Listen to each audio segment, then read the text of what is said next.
first name was Laura, her middle name was Lynn. Don't recall her last name, but probably knew it back then.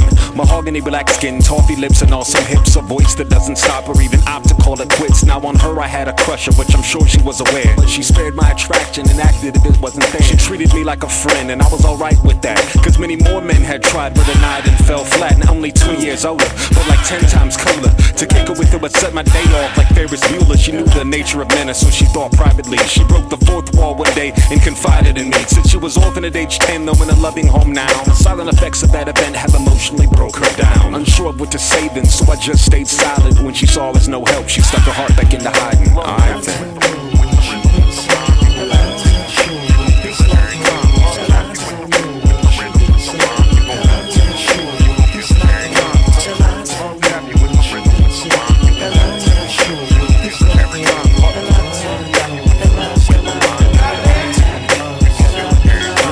Thomas, young man, sure-footed and headstrong, member of the upper echelon with laurels he could rest upon. Don't let this exterior mask gas you like Exxon. There's more to his story than he would ever like to let on. Beneath the Caesar cut hair and a jawline that's square, laid a chink in his armor that grew larger by the year. His pops left at 13, and what I think is so tragic is that he was a good husband that just stopped working at it. The habit that this wreaked, Devin would never speak to late night driver one night. I noticed something on his cheek, it was a tear. I'm like, Devin, you alright? You okay? He wipes it off with a sleeve, tries to look the other way, clears his throat a little bit and then begins to admit he has a fear of failure he takes into every relationship. Unsure of what to say then, so I nodded like I felt him, but he regained his stone face when he saw I couldn't help him. Tell him.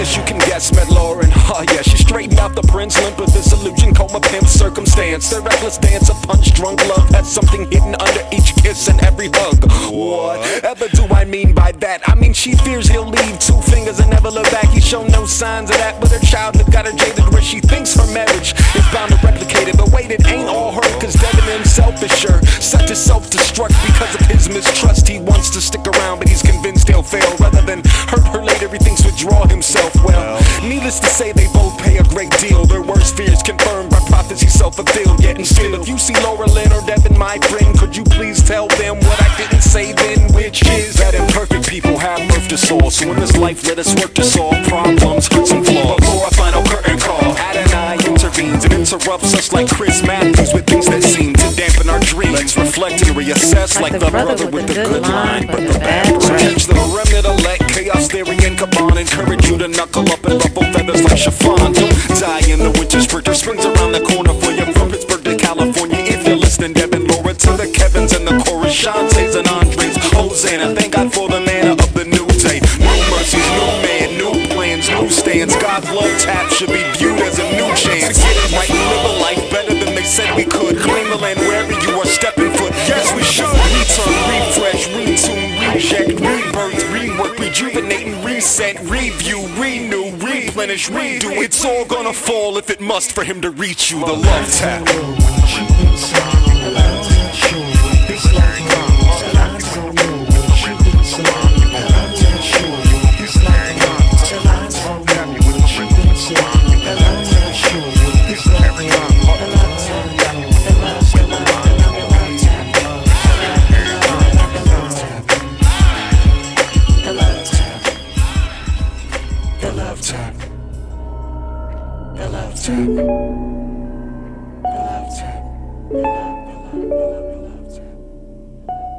All the world's a casino.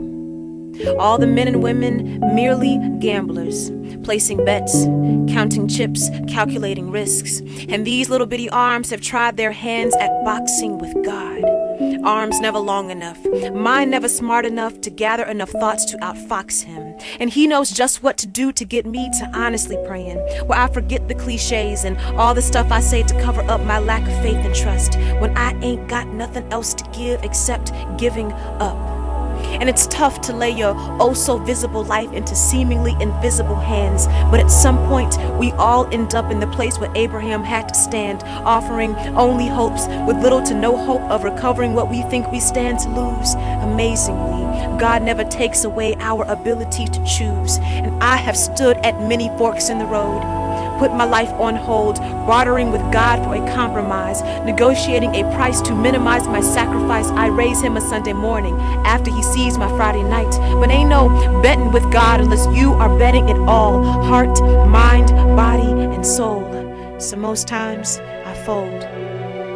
With every lie, the stakes get high until I'm in over my head, deep in a debt I'll never repay, until this humble hustler asks the dealer to deal him in. Says if he wins this hand, all debts are on him, but we don't believe him. He looks too new to the scene, like he never cashed a chip, never smelled the scent of newly minted green. He smiles, but keeps his cards close to the chest. He says focus on hearts and let the rest worry about itself. He paid debt with debt so we can see him face to face, and when it was time to pay up, he stood in my place. So I could learn there's more to grace than bowing heads and praying over meals, that it ain't how much good I can do, he just wants me to yield. And these little bitty arms have tried their hands at boxing with God. The Lovetap. And now this heart wants to take a chance at betting it all.